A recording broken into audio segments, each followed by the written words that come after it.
নমস্কার বন্ধুরা, সবিতা কিচেনে সবাইকে স্বাগত। আজও আমি আরও একটা রেসিপি নিয়ে হাজির হয়ে গেছি। আজ আমি বানাবো মরলা মাছ। আলু আর একটু কুচনো পেঁয়াজ দিয়ে এই মাছটা কিন্তু আমি রান্না করেছি। আপনারা ইচ্ছে করলে পেঁয়াজটা বাদও দিয়ে দিতে পারেন। যারা পেঁয়াজ খেতে পছন্দ করেন না বা নিরামিষ খান, তারা পেঁয়াজটা বাদ দিয়ে ঠিক সেম পজিশনে রান্না করবেন, দেখবেন খেতে খুবই ভালো লাগবে। এর মধ্যে একটু বেগুনও দিলে আপনারা দিতে পারেন, কোনো অসুবিধা নেই, কিন্তু আমি শুধু আলু দিয়েই এই রান্নাটা করেছি। তাহলে এই রান্নাটা ঝটপট আমার ভিডিওটা ফলো করে বাড়িতে বানিয়ে ফেলুন, আর গরম ভাত রুটি পরোটার সঙ্গে খান, দেখবেন আপনাদেরও ভীষণই ভালো লাগবে। তাহলে আমি এই মরলা মাছটা কি করে বানালাম সেটাই দেখে নেওয়া যাক। মরলা মাছের চচ্চড়ি বানাতে গেলে প্রথমে কিন্তু মরলা মাছ নিয়ে নিতে হবে। দেখুন, মরলা মাছটা কিন্তু আমি নিয়ে নিয়েছি। খুব সুন্দর মাছটা, একটুকু নরম নেই, একদম টাটকা তাজা। এই মাছটাকে আমি আজকে রান্না করব। তার জন্য প্রথমে কিন্তু আমাকে মাছটাকে বেছে নিতে হবে। মাছটাকে আমি দেখিয়ে দিচ্ছি কি করে বেছে নেবেন। এইভাবে পিছন থেকে লেজটা, কোনো রকম বটির প্রয়োজন নেই, হাত দিয়েই হয়ে যাবে। এই যে মাথার থেকে এইভাবে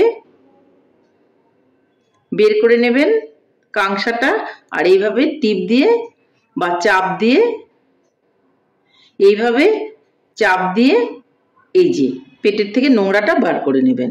আমি আরও একটা দেখিয়ে দিচ্ছি। এইভাবে মাছের লেজটাকে ছিঁড়ে নেবেন। পিঠেও একটুখানি আছে, হাত দিয়েই ছেড়ে যাচ্ছে। আর এটা এইভাবেও করে নিতে পারেন।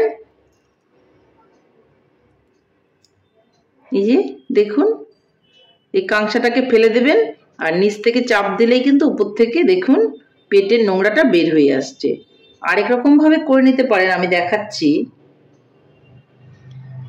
এই কাংসাটা একসঙ্গে এইভাবে চাপ দিয়ে বের করে নেবেন, দেখুন। আর এইভাবে পেটের নোংরাটা বের করে নেবেন। তাহলে এইভাবে আমি সবগুলো মাছই কিন্তু পরিষ্কার করে নেব। এই দেখুন, কোনোই ঝামেলা নেই। এই মাছগুলো খেতেও ভীষণ ভালো লাগে। তাহলে সবগুলো মাছই আমি পরিষ্কার করে নিয়ে দেখাচ্ছি আপনাদের। মাছগুলোকে খুব ভালো করে কিন্তু পরিষ্কার করে নিয়েছি, দেখুন। এখন মাছগুলোকে খুব ভালো করে ধুয়ে নেব। ধুয়ে তারপর আপনাদেরকে আমি দেখাচ্ছি। মাছগুলোকে আমি খুব ভালো করে ধুয়ে নিয়েছি। এখন এটা লবণ আর হলুদ মেখে রাখবো। যার জন্য দিয়ে দিলাম অল্প করে হলুদ, আর দিয়ে দিব অল্প করে লবণ। খুব ভালো করে এটাকে মেখে নেব।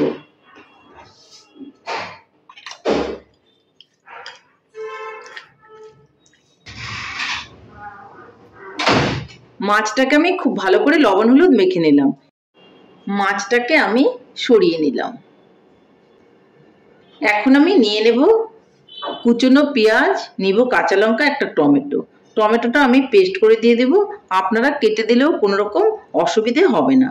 আর নিয়ে নেব অল্প করে আলু। আলুগুলো একটু লম্বা লম্বা করে কেটেছি, এই আলুগুলো দিয়ে বানাবো। তাহলে এখন আমি চলে যাচ্ছি নেক্সট স্টেপে। এদিকে উনানে একটা কড়াই বসিয়ে দিয়েছি, আর এখন আমি দিয়ে দেব তেল।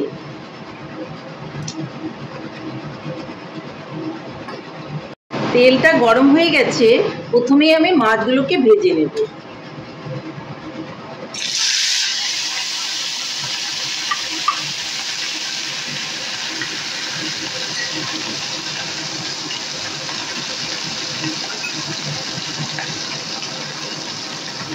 মাছগুলোকে আমি উল্টে দেব।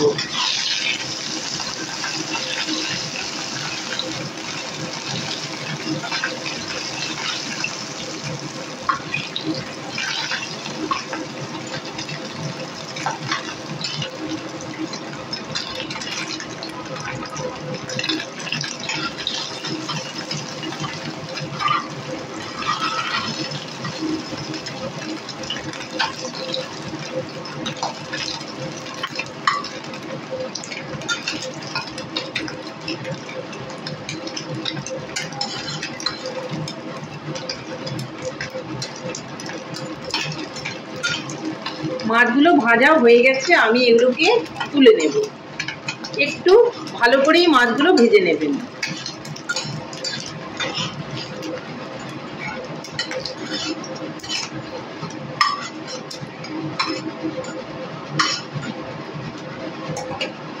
বাদ বাকি মাছগুলো আমি একইভাবে ভেজে তুলে নেব।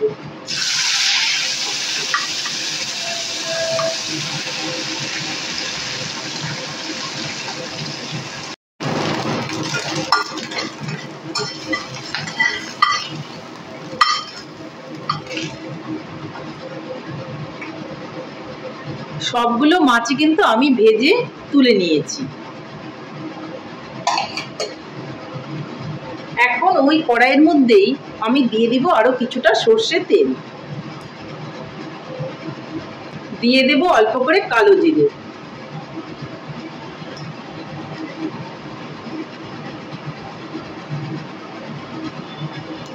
তারপর দিয়ে দিব পেঁয়াজ কুচি,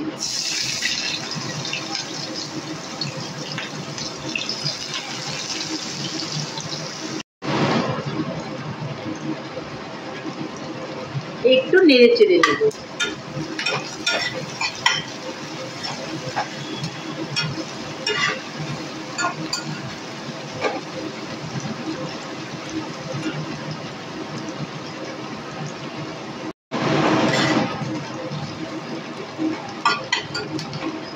পেঁয়াজটা অল্প ভাজা ভাজা হয়ে গেলে এর মধ্যে দিয়ে দিব আলু।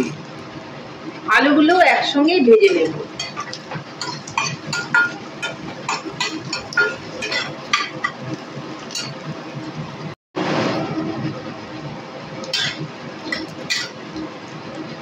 এখন আমি দিয়ে দেব অল্প করে লবণ। লবণটা একটু বুঝেই দিতে হবে।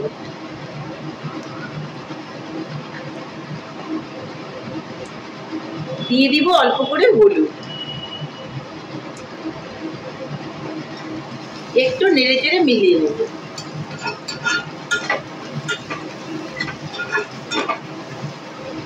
এখন আমি দিয়ে দিব কাঁচা লঙ্কা,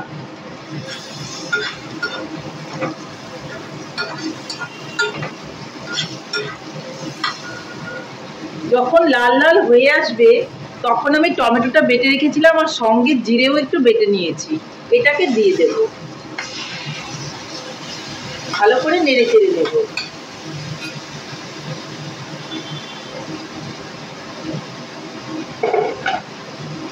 বাটিটা ধুয়েও কিন্তু অল্প করে জল দিয়ে দেব। ভালো করে নেড়ে চেড়ে মিলিয়ে নেব। এটাকে ভালো করে এখন কষিয়ে নিতে হবে, যেন মশলা আর টমেটোর কাঁচা গন্ধটা চলে যায়। ঠিক সেভাবেই কষিয়ে নিতে হবে। দেখুন মশলা থেকে কিন্তু তেল ছাড়তে শুরু করেছে, তো ভালো করে কষিয়ে নিতে হবে।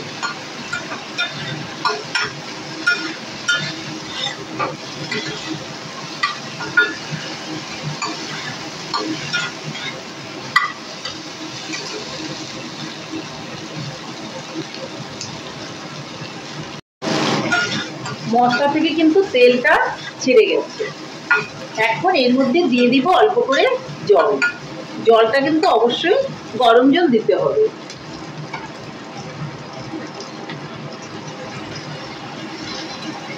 একটু আলুটা সেদ্ধ হওয়ার জন্য জলটা বেশি করে দিতে হবে। আপনি মাখা মাখা করলে একটু কম দেবেন, আর যদি একটু ঝোল ঝোল রাখেন তাহলে একটু বেশি দেবেন। আমি একটু মাখা মাখা করে করব, যার জন্য আলুটা সেদ্ধ হতে যেটুকু জল প্রয়োজন আছে আমি কিন্তু সেইটুকু জলই এখানে দিয়েছি।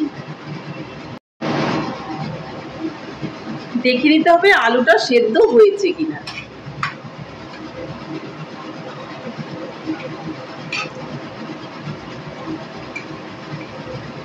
দেখুন আলুটা সিদ্ধ হয়ে গেছে, কেটে গেল। এখন আমি মাছগুলোকে দিয়ে দেব। মরলা মাছগুলো যে ভেজে রেখেছিলাম সেই মরলা মাছগুলো উপর থেকে দিয়ে দেব।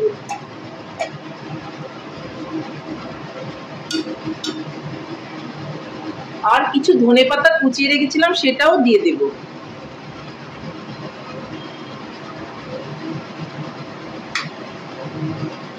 আঁচটা কমিয়ে কিছুক্ষণ ফুটিয়ে নেব।